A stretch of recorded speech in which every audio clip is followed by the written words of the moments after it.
सामाजिक न्याय मंत्री संजय शिरसाट यांना अखेर सिडकोच्या अध्यक्षपदावरून पदमुक्त करण्यात आलं। मात्र सिडको महामंडळ शिवसेनेकडे राहण्यासाठी शिवसेना आक्रमक झाली आहे। सिडको महामंडळाचे अध्यक्ष संजय शिरसाट यांच्या राजीनाम्यानंतर शिवसेनेचाच अध्यक्ष होण्याबद्दल शिवसेनेचे नेते आग्रही असल्याचं सांगितलं जात आहे।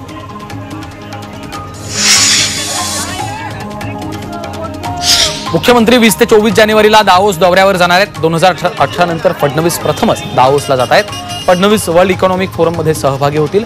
19 जानेवारीला मुंबईतनं रवाना होणार आहेत।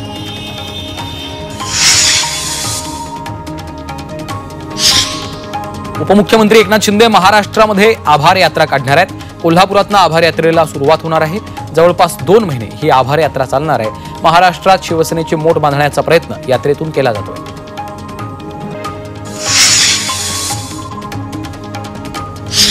उद्यापासून शिर्डीत होणाऱ्या राष्ट्रवादी काँग्रेसच्या अधिवेशनाला माजी मंत्री छगन भुजबळ गैरहजर राहण्याची शक्यता आहे। शिर्डीमध्ये 2 दिवस हे अधिवेशन होणार आहे। मात्र प्रकृती ठीक नसल्यानं भुजबळ या अधिवेशनाला अनुपस्थित राहण्याची शक्यता आहे।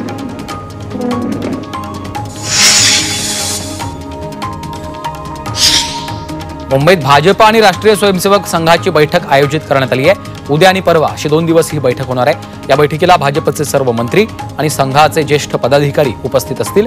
मुंबईतल्या यशवंत भवन इथे ही बैठक होणार आहे।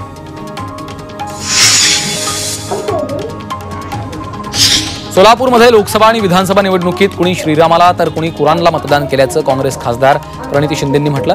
यापूर्वी कामाला मतदान करण्यात येत असं, मात्र यावेळी धर्माला मतदान केल्यामुळे प्रणिती शिंदेंनी मतदारांच्या समोर नाराजी व्यक्त केली आहे।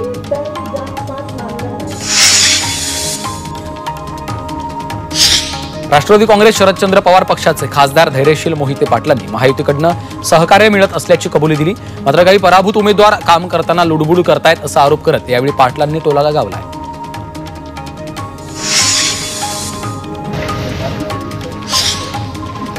रोहिंगे प्रकरणामध्ये मालेगावातील अपर जिल्हाधिकारी प्रांत अधिकाऱ्यांची भाजप नेते किरीट सोमय्या यांनी भेट घेतली। मालेगावात रोहिंग्यांना भारतीय बनवत असल्याची माहिती सोमय्या यांनी दिली। या प्रकरणामध्ये मुख्यमंत्र्यांनी आधीच एसआयटी गठीत केली होती।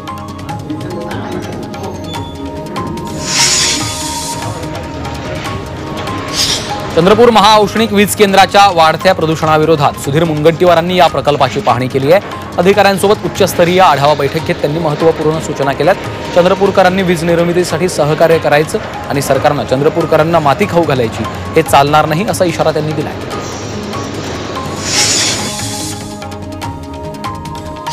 ईडीच्या संवेदनाशून्य कारभारावर सर्वोच्च न्यायालयाने ईडीला फटकारलंय। आर्थिक अफरातफरीच्या आरोपांवरनं लोकांना तुरुंगात डांबणं एवढंच ईडीला कळतं। पीएमएलए कायद्यातल्या तरतुदींचे ईडीला पुरेसं ज्ञानच नाही असे ताशेरे देखील न्यायालयाने ओढलेत।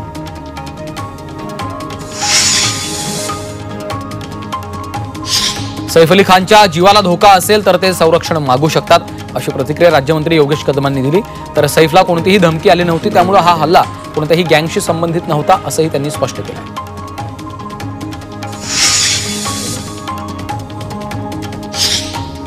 सैफ अली खान चाकू हल्ल्याप्रकरणी नवा सीसीटीव्ही व्हिडिओ समोर आलाय। सुरुवातीला आरोपीचा इमारतीमधनं खाली उतरतानाचा व्हिडिओ समोर आला होता।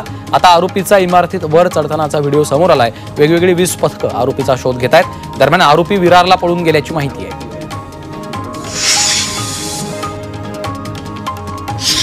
सैफ अली खानच्या प्रकृतीबाबत लीलावतीच्या डॉक्टरांनी माहिती दिली आहे। सैफ अली खानच्या प्रकृतीमध्ये सुधारणा होत असून त्याला आयसीयू बाहेर आणल्याचं डॉक्टरांनी सांगितलं। तर ब्लेड थोडी आत गेली असती तर धोका होता असंही डॉक्टरांनी म्हटलंय।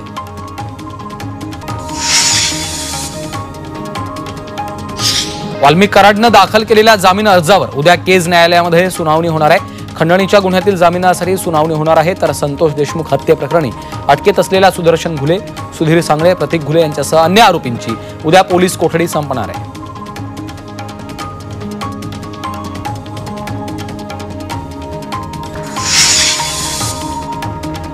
यवतमाळ जिल्ह्यातील मराठवाडा सीमेवर असलेल्या उमरखेडला जिल्हा महसूल क्रीडा आणि सांस्कृतिक स्पर्धांना सुरुवात झाली आहे। जिल्हाधिकाऱ्यांनी स्पर्धेचं उद्घाटन केलं। कर्मचाऱ्यांनी काम वेळेचं नियोजन करून खेळाकडेही लक्ष द्यावं असं आवाहन जिल्हाधिकाऱ्यांनी केलं। त्यानंतर कर्मचाऱ्यांनी विविध स्पर्धांमध्ये भाग घेतला।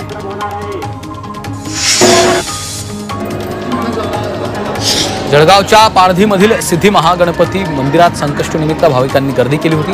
नवीन वर्षातील पहिलीच संकष्टी असल्यामुळे दर्शनासाठी गर्दी झाली होती। तब्बल 31 फूट उंच आणि 100 टन काळ्या दगडांमध्ये बाप्पांची मूर्ती असलेलं देशातलं एकमेव मंदिर आहे।